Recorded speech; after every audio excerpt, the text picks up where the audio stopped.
xanaa moom dina ci ñëwaat ma bàyyi ko rek mu nuyoo ak yéen laataa ñu ñëw yaatal suñu waxtaan chef Thiam. asalaamaaleykum. waaleykum salaam wa rahmatulah. asalaamaaleykum Mineur ñu ngi lay nuyu di la ziar. di la sant encore une fois ci invitation bi. def naa ni du tey lañ tàmbalee dafay émission. dëgg la ñu ngi la siy gërëm bu baax. et puis di nuyu mbokk jullit yëpp. di wax ñëpp Ramadan Karim. waaw alayna wa aleykum wa li jamiil muslimin yàlla ñu ko yàlla defal ñun ñëpp waaw comme rek sa spécialité moom gastronomie la. dañu bëgg rek nga wax ñu lan mooy gastronomie parce que nga dañuy dégg cuisine. di dégg gastronomie. tout à fait. dafa am différence wala même chose bi rek la. tout à fait en fait waaw mën nañ ni am na différence. parce que xam nga cuisine dafa yaatu. te boo nee gastronomie ci xam naa di ma baal un peu ñu utiliser des fois yenn termes en français. xam nga gastronomie dañ koy tuddee la cuisine de bonne chère. c'est-à-dire mooy la cuisine d'infusion la cuisine avec une certaine finesse. Cuisine boobu nag li tax ñu tudd ko gastronomie da ngay génne ay plats mu génne de l'ordinaire des plats qui sortent de l'ordinaire. C'est-à-dire que ay plats la yoo xamante ni qui sont vraiment très jolis quand tu le vois dressé sur l'assiette. Que même le client quand il a le plat ci kanamam tout de suite day am envie génne même portable am pour jël ay photos. Donc c'est là où il y a la différence avec la gastronomie et la cuisine basique. La gastronomie c'est ça, c'est la cuisine de faire des plats qui sortent de l'ordinaire en fait. C'est ça en fait la gastronomie boo ko doon tënk. loolu moom mooy gastronomie. D'accord mais bu fekkee ni benn africaine la buy jéglu wala sax benn jigéen rek bu nekk ci këram su déggee définition bi nga jox ne ci gastronomie. Est-ce que mënul jàpp ni moom loolu kon concerné wu ko. En fait mën na ko concerner en fait mën nga am ay produits yoo xamante ni c'est des produits basiques. nga koy mën nga ko utiliser mais yow yaa koy yóbbu à un niveau gastronomique. C'est-à-dire que ni ngay préparer plat bi ak ni ngay dresser plat bi yow yaa koy yóbbu au niveau gastronomique. Par exemple je donne l'exemple des produits locaux qu'on a ici en Mauritanie. ay produits yoo xamante ne yu am valeur mais des fois malheureusement dañuy yem rek ci yenn catégorie plat yi nga xam moom lañ tàmm def. Alors que produits locaux yooyu nga am. mën nga ko valoriser. yóbbu ko ci beneen niveau. ba boo ko dressé ñi léegi nag ñu ni tu as amené ces produits locaux à un niveau gastronomique. D'accord. D'ailleurs ñu ngi si sax doon liggéey déjà ci jël produits yooyu pour yóbbu leen à un niveau gastronomique.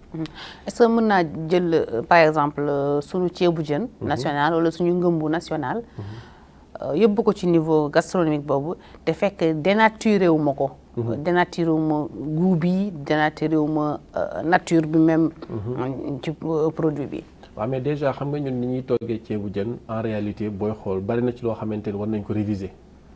parce que bari na ci yoo xamante ni ñu koy defee du répondre aux normes. donc soo ko bëggee yóbbu déjà à un niveau gastronomique il faut déjà nga revoir la technique de préparation. c'est-à-dire que du début jusqu'à la fin ñun par exemple ni ñuy toggee les légumes du noonu lañ ko war a toggee parce que légumes dañ koy togg ba nga xamante ni ñor na. ñor boo xamante ni da ngay dem ba les éléments nutritifs yi ci nekkoon yëpp da nga koy mujj a perdre. donc il y a des techniques de préparation aussi yoo xamante ni yow miy togg ceebu jën war nga ci bàyyi xel. ba nga yegg sax au niveau du dressage nga def benn dressage boo xamante ni qui sort vraiment de l'ordinaire. Là on peut dire que ni tu as amené notre ceebu jën qui est local.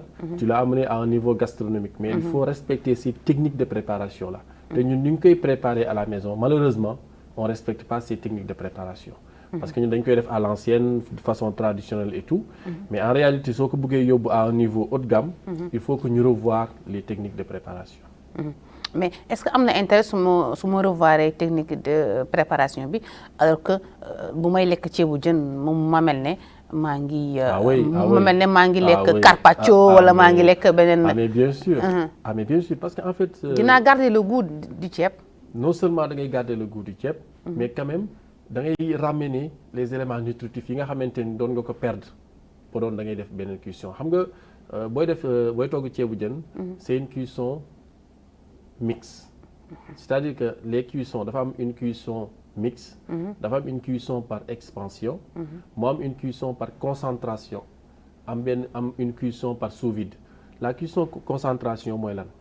mooy par exemple quand soo jëlee say légumes nga koy suer en fait nga def ko sa benn casserole nga def les légumes nga koy suer sans pour autant mettre de l'eau boo koy suer noonu moo xam suer mooy lan rossi comme ni ngay ak beurre wala huile d'olive. parfait comme ni ngay rosser sa jën ni ngay rosser sa jën yaa ngi def une cuisson par concentration c'est-à-dire que yaa ngi concentrer les éléments nutritifs dans le produit dans la pièce donc ça c'est une technique de cuisson maintenant une fois que léegi nag nga mouiller ko c'est-à-dire que tu rajoutes de l'eau maanaam ñuluk ni ñu koy waxee léegi soo ñulugee def nga une cuisson par expansion donc maintenant le mélange des deux font mix donc en réalité booy togg ceebu jën yaa ngi réaliser une cuisson mixte maintenant la cuisson mixte boo koy réaliser dafa am lu ñuy wax les temps de cuisson légume bu nekk dafa am benn temps de cuisson boo ko war a jox léegi nag yow soo dépassé temps de cuisson boobu noonu tu risques de perdre tous les éléments nutritifs donc en fait li nga doon wut ci ceeb bi dootoo ko am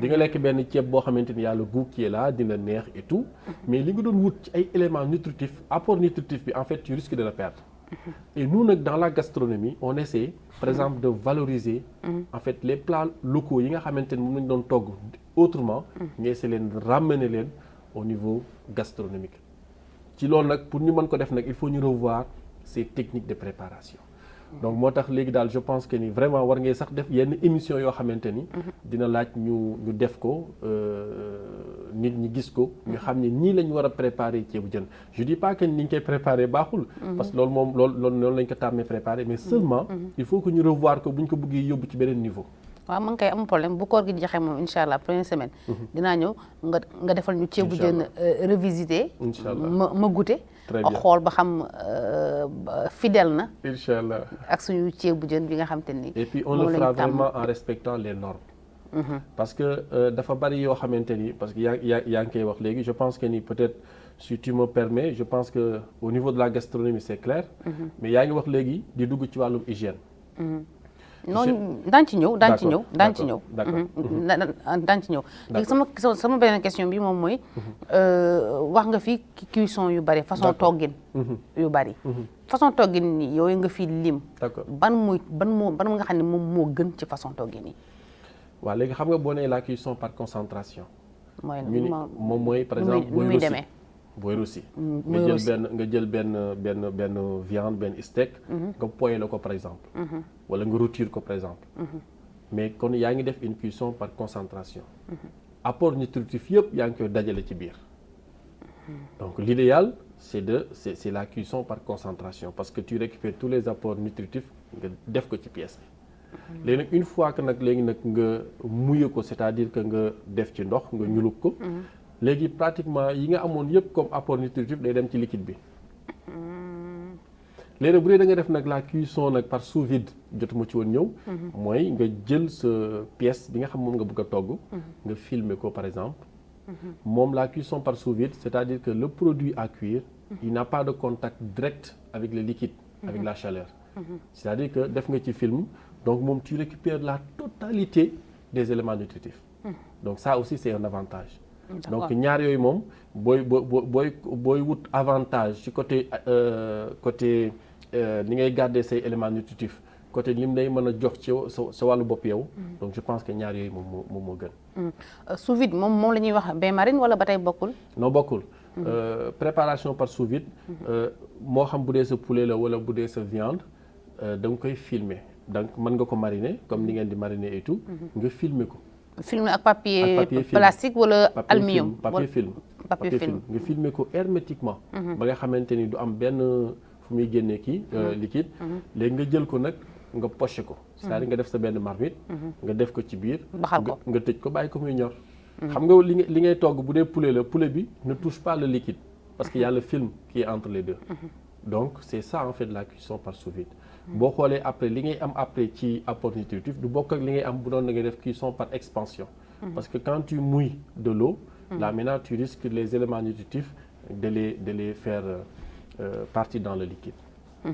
d'accord léegi bi nga njëkk wax muy la cuisson par préparation par concentration pardon nga ni boobu muy roussi voilà très bien léegi roussi bu ñu ko déggee mën nañu ko dégg comme ñu ni ñuy roussi jël dëluñ bu bari tàngal ko ba mu tàng def ci li ngay roussi wala waaw en fait loolu mooy Russie. ñun am nañ beneen terme bu ñu utiliser. moom mooy rissoler. Rissoler mooy nga jël sa poisson nga def sa diwlin bu tàng. fekk mariner nga sa poisson ba pare. nga jël rek def sa poisson. xam nga dafay dorer après. parce que tu as utilisé un feu vif. comme suñu firir bi ñuy lekk par exemple. parfait bu ñu jëlee suñu kibaaro yi par exemple. voilà tranche ko. jël suñu diwlin ba mu tàng def kon boobu mën nañ jàpp ni lu kii la. kooku friture la waaye. kooku friture la parce que tu es en train de frire le poisson. dans un bain d'huile chaude. d'accord dafa différent de la cuisson par concentration wala da ciy dugg ba tey. da ciy dugg ba tey. c'est comme si dama lay jox un exemple par exemple quand tu prends les œufs nga baxal ko. mais c'est vrai que c'est un peu différent moo tax sax d'ailleurs foofu je donne peut-être un petit conseil par rapport à ça parce que l'œuf je ne sais pas à la maison si vous lavez les œufs à la maison mais il y a certains qui lavent les œufs à la maison. mais c'est interdit. les œufs on les lave pas. parce que li tax duñu raxas ay nen coquille bi. li nga xam moom moo koy protéger. dafa am benn lu ñuy tuddee un cuticule. cuticule bi dafa nekk ci surface su nen bi soo laxasee nen bi. da ngay dindi cuticule boobu. et soo ko dindee nag léegi tu permets la pénétration bactérienne. léegi les microbes vont rentrer dans l'œuf. et ça peut créer après des problèmes d'intoxication. donc raison pour laquelle booy baxal nen moo tax ñu bëgg nga da ngay baxal teg sa ndox. ba ndox mi dem ba bax nga jël sa nen nga doog ko déposer par délicatesse nga bàyyi ko 8 à 10 minutes. tu as tes œufs durs. bañ a def ndox bu sedd bi ci kaw nen yi. soo ko am ko teg ci kaw taal bi. certains le font dañuy jël ndox mu sedd bi ak nen yi boole. mais vraiment c'est déconseillé parce que les œufs tu dois pas enlever ce cuticule. léegi nag pour nga dindi ko boo dugalee ndox mi nen yi ci ndox mi mën nga ko enlever te boo ko enlever yaa ngi indi. ay jàngoro voilà ay microbes yi war a mën a dugg ci biir nen bi. donc c'est juste pour dire que ni boobu noonu yaa ngi jël nen bi di ko baxal ci biir ndox mi. xam nga moom laa dox léegi c'est une cuisson par expansion. léegi mais foofu c'est différent ak viande bi wala poisson parce que fii am nga lu protéger nen bi. muy coquille bi. Voilà. Donc c'est ça mais par contre je sais pas si les modes de cuisson nag.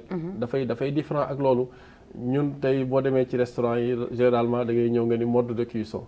léegi ñu ni la nga ni bien cuit wala à point wala saignant mais en réalité loolu du ay mode de cuisson. comme ñun li ngeen di laajte boo leen nekkee en tant que client dans un restaurant. en réalité du mode de cuisson.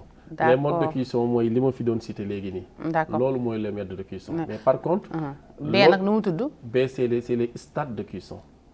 ah d'accord stade de cuisson. mën nga ni donc su ma ñëwee léegi au lieu ma ni ma dama naan stade de cuisson. stade de cuisson ou bien les appointes de cuisson. d'accord voilà yooyu nga war a mën a poser. bu ko defee yow le serveur mën na ñëw poser la question. ban stade de cuisson nga bëgg. wala muy la ban degré de cuisson ou bien ban appointe de cuisson. léegi yow en ce moment yow mën nga ni ko non bien cuit wala saignant. wala bleu. wala à point parce que on a ces 4 appointes de cuisson. bien cuit wala saignant à pointe wala bleu. d'accord léegi dañu ñëw nag si wàllum hygiène. ndaxte bari na kuy dem si restaurant lekk fa dem këram am intoxication. tout à fait. bari na kuy dem pâtisserie jënd gâteau dem këram lekk ko après jële si ay problème. tout à fait. d'accord léegi ban norme la ñu war a mën a respecter ci produit bi fañ koy jëndee. fañ koy conserver. fiñ koy toggee buñ koy indee ci plat bi nga xamante ni client bi foofu la ko war a lekkee. waaw bon les normes d'hygiène comme ni nga ko waxee. je pense que li ñu war a njëkk a bàyyi xel. mooy li nga xamante ni moom lañ tuddee les normes HACCP. mooy. en fait c'est une démarche boo xamante ni. que la NASA avait demandé à ce que ñu inventé ko. c'est une méthode boo xamante ni tey ñu ngi ci inspiré wu bi les astronautes doon dem à la découverte dans l'espace. xam nga bu ñuy dem dinañ yóbbu ay alimentation. il faut que ñu mën a situer les responsabilités. s'ils ont des problèmes d'intoxication. donc la NASA avait demandé l'invention de cette méthode qui signifie hasard, analysis, critical control point, c'est-à-dire c'est le contrôle automatique des points critiques de l'hygiène. C'est l'analyse des denrées et les maîtrises.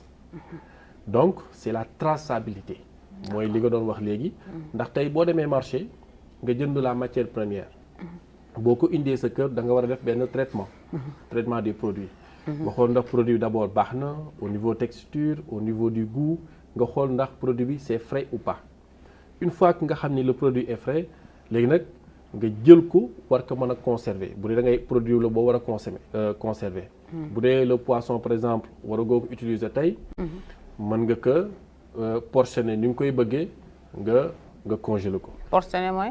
nga maanaam nga dagg ko say grammage par exemple bu dee da nga ko bëgg a dagg par 1 kilo ou bien par 500 grammes selon ta convenance nga daggee ko noonu nga filmer ko nga congeler ko léegi une fois que nga congeler ko léegi dafa am loo xamante ni war nga ci bàyyi xel ci la température de conservation dafa am lu ñuy tuddee le diagramme de conservation mais le diagramme de température c'est-à-dire que de moins 18 ba 0 yaa ngi ci congélation mais en bonne pratique d'hygiène selon les exigences dañ bëgg mu nekk de moins 18 à moins 15 produit bi ngay congeler donc lan ngay jàng ci loolu mooy que tey boo ñëwee sa frigo war nga fexe ba xool sa température xool ndax jéggiwul moins 18 à moins 15 tant que mu ngi ci cette fourchette de température yaa ngi ci fourchette boobu noonu le produit est congelé selon les normes léegi nag bu dee nag da nga gis ni le congélateur dem na ba ay 10 moins 5 yaa ngi ci congélateur mu ngi congelé ba tey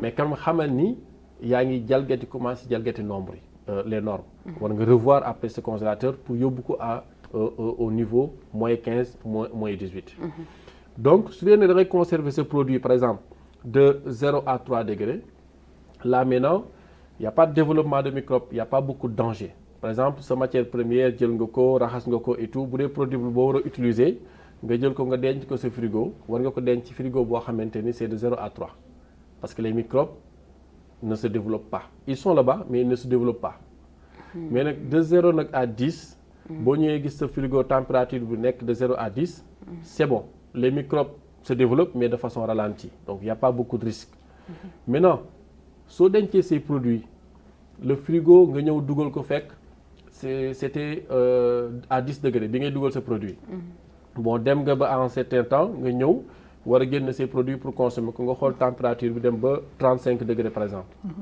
là maintenant il faut se dire tout de suite il y a un problème il y a un problème parce que c'est la zone rouge en fait de 10 à 63 degrés on l'appelle la zone rouge c'est la multiplication rapide des microbes donc mën nga ñëw sa kër tey fekk frigo bi dem ba 35 degrés nga génn say produits si nekkoon nga commencé ko utiliser alors que c'est très dangereux ce qu'il faudra faire tout de suite mooy de faire le rapport entre le temps et la température c'est-à-dire que nga xool produit bi nekk ci biir kañ nga ko ci dugaloon bu dee bi nga siy dugal il y a par exemple 1 heure derrière bon mën nga jël sa produit nga consommer ko tout de suite mais il faut pas nga garder waat ko mais da nga koy jéem a consommer waat tout de suite mais bu dee produit daf ci yàgg nag nga xool texture bi xool comment mu commencé changer là maintenant il faudra le jeter à la poubelle et là maintenant quand tu rentres maintenant dans les cuissons booy togg un plat chaud war nga ko cuire au minimum à 63 degrés jëm kaw de 63 à 120 war na mën a tàng à ce que boo dugalee sa loxo ci biir le produit est archi chaud à l'intérieur entre cette fourchette de température là maintenant les microbes sont détruits donc amul benn microbe boo xamante ne tey mën na développer c'est vrai qu'il y a 2 microbes qui sont un peu têtus qui résistent à la chaleur mais qui ne produisent pas d'effet néfaste. D'accord donc xam nga léegi nii li nga wax nii ci frigo yu am peut-être thermomètre boo xam ni dafay fonctionner mais ñun malheureusement suñu frigo yi fii amul thermomètre yoo xam ne dafay fonctionner le plus souvent ñam bi pour ñu xam ne yàqu na faaw mu xeeñ wala ñu gis ko ni commencé na retax wala ñu gis ko en tout cas changement boo xamante ni tant que nekk loo xamante ni moom c'est visible nii ñu koy xool ni di ko gis wala ñu koy sentir ak odeur ñun dañuy continuer rek di consommer malheureusement loolu mooy yaakaar naa réalité bi nga xamante ni ñun foofu ñun suñu développement dafa mel ne ñun foofu la tollagum tout à fait waaw mais ñooñu mën nañ leen conseiller aussi bu dee mën nañ jënd par exemple thermomètre ñu ngi koy jaay et puis nekkul lu cher nga jënd ko sànni ko sa biir frigo d'accord moom dina lay guider tout le temps ci ban température nga am si sa biir frigo parce que c'est important aussi ngay xam température bi nga am sa frigo c'est très important si y a la possibilité de le faire c'est mieux de le faire c'est l'idéal au cas où nag y a pas de possibilité mën nañ procéder comme ni nga wax toucher produit bi à chaque fois le matin avant de sortir le produit rek ñu utiliser ko. génneel ces produits nga vérifier leen. surtout éviter les pots yi nga xamante ni da nga leen di jënd au marché par exemple une tomate concentrée ou un pot de maïs nga ubbi ko jël li nga soxla dencaat ko ci frigo bi yooyu c'est des choses yoo xamante ni c'est à éviter. parce que à chaque fois waxoon naa ko fii boo ubbee benn pot. le pourtour du pot dafay am poison. léegi poison boobu boo ko jëlee nag après pot bi nga bàyyi ko nga conserver ce produit sa frigo. quelque temps après da ngay gis après dafay def benn couche bu weex. c'est des moisissures c'est une concentration de bactéries. et là c'est pas bon pour la santé. bon pour revenir un peu en arrière ci li nga doon wax léegi je pense que c'est important aussi de préciser le nettoyage des mains. parce que dans une cuisine la première chose qu'il faudra faire mooy nga raxas sa loxo ba mu set. boo raxasee sa loxo ba mu set nga désinfecté ko. il faut pas venir nga ñëw rek directement nga désinfecté wu say loxo parce que gis nga sportif bi bala muy dugg ci biir terrain bi. dañ koy xool seetaat ko xool ni kat est-ce que il est apte pour jouer ou pas. léegi nag yow mi nga xam ne yaa war a préparer sa biir cuisine kër da nga war a apte.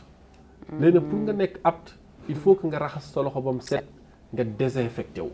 là maintenant apte nga pour mën a laal produit. d'accord mais tant que defoo loolu. nekk goo apte. parce que dafa am ay microbes yu nekk ci yow yu dund sa biir yaram yu baax ci sa organisme. et microbes yooyu mën nañ nekk ñu dangereux encore ci yow. nan la ñuy dangereux ci yow. mooy quand tu leur donnes la possibilité de sortir. ok par exemple bu dee raxasoo say loxo. désinfecté woo say loxo salté boo laalee le poulet wala nga laal viande bi da ngay contaminer léegi le produit. une fois que nga contaminer ko. yow léegi produit microbe bi déjà génn na ci yow dem na ci produit bi. il a changé de milieu de vie fi mu doon dund. nekkatu fa. léegi comme nag il a changé de milieu de vie. day mel ni ñu jël la tëj la ci benn néeg. bu ñu la tëjoon ci benn néeg tey néeg boo xam ne amul oxygène. mais nan ngay def. da ngay am ay réaction yu folle. des fois nga dóor bunt bi pour bëgg a génn. microbe bi aussi noonu lay mel. donc fi mu nekk noonu du këram xamu ko. léegi il va avoir des réactions folles mais moom pour se défendre du dóor bunt. pour se défendre moom il va sécréter des toxines. toxines yooyu muy sécréter nag day multiplier de façon très rapide parce que les microbes se multiplient en se divisant par 2. moo tax c'est multiplication gaaw. mën nga am léegi benn microbe ci ay fraction de seconde nga am ay millions de microbes. donc loolu moo tax mu dangereux ngay utiliser ay produits sans pour autant se désinfecter les mains. d'accord léegi ci conservation bi lay ñëw ba tey xam nañ ni dara boo ko defee ci congélation moo amul problème. mën nga ko fa bàyyi autant de temps. bi nga bëgg mais loo xamante ni dama ko def ci frigo bi partie bi nga xam ne moom dafay seddal rek. ñaata temps produit bu ñu togg ba pare fini. ñaata temps la mën a def ci réfrigérateur bi pour ñu consommer ko. ça dépend du produit. parce que am nga poisson am nga viande am nga poulet. te bu ci nekk dafa am li ñuy tuddee les DLC. les DLC moom mooy la date limite de consommation. d'accord tey un produit fini. mën nga ko conserver ci sa biir frigo. ci température bi ñu la waxoon sànq entre 0 ba 3 degrés. d'accord wala 0 ba 10. mais c'est un produit qu'il faudra consommer rapidement. à peu près bu dee par exemple. 1 jour 2 jours 3 jours. si par exemple bu dee le poisson par exemple c'est 24 heures. d'accord et puis il est préférable de le mi-cuire. par exemple su dee wóor na da nga koy utiliser le lendemain da nga koy mi-cuire. mais bu dee le produit boo xamante ne tey da nga ko togg tey mu des nga bëgg ko denc pour réutiliser ko le lendemain. bu dee le poisson il y a des risques. Il y a des risques au niveau de la conservation. Le poisson parce que on dit que le poisson même quand il est trop cuit il est mort inutile. yow léegi yow nga togg sa poisson après jëlaat ko dencaat pour utiliser ko le lendemain il est déconseillé. d'accord donc su dee nag le poulet mën nga ko conserver. parce que dans muy durée moo gën a mën a résister que le poisson. d'accord mook viande bi mën nga leen conserver pour le lendemain. nga génn leen nga réchauffer leen. nga doog leen mën a utiliser et faire attention aussi booy réchauffer un plat le lendemain. d'accord il faut faire très attention pour nga vérifier ndax. à l'intérieur du produit est-ce qu'il est archi chaud à l'intérieur parce que mën na saxaar nii nga jàpp ni tàng na nga consommer ko fekk ci biir tàngaay ba ca wer amu ci te loolu mën na indi ay problème intoxication aussi. d'accord malheureusement question yi jeexagul mais temps bi moom moo jeex malheureusement am na yeneen question yoo xam ne bëggoon naa ñëw si léegi nag nga tàggatoo rek ñu yëkkat yu tey xam naa ba beneen yoon daañu amaat yeneen occasion incha allah ñu gën a développé si lii parce que lu ama solo la parce que day dugg si ni ñuy dundee chaque jour ni ñuy lekkee chaque jour parce que ku nekk si ñun dina toggam mu des mu def ko ci frigo am wala mariner ay ginaar loolu bëgg naa ñëw si mariner ginaar yeeg jën yi ba pare soog leen a congelé mais malheureusement temps bi jeex na donc tàggatool comme temps bi xoj nañu voilà donc xanaa di la remercier encore une fois et puis di remercier aussi mbokk yi nga xamante ni ñëpp ñu ngi jàkkaarloo ak télé bi di ñu seetaan di ñaan yàlla aussi liñ fi waxtaan ci wàllum xam-xam mu jariñ leen quoi. Je pense que c'est ce qui est important. Si incha allah xam naa ne sax dina leen jëriñ ndaxte njëriñ lu bari ay jàngat yu bari génn na si li nga xamante ni moom moo di jotaay bi di leen sant di leen gërëm rek si topp yi nga xam ne ngay topp seen ay émission rawatina ak si plateforme digitale bi YouTube direct bi Facebook live bi ak si Twitter ñu leen jaajëfal bu baax a baax tey nag émission bi dama koy may ki nga xamante ni rek moom moo di monsieur madame Fall Ndioba ak Ousmane Fall ak sama doom bopp futur général Ahmed Fall di leen jaajëfal bu baax a baax ñi di wax rek ni maa ngi leen di nuyu waa kër ga yëpp ak ñëpp ñi nga xamante ni rek ñu ngi seetaan di leen jox dig daje ba beneen yoon incha allah.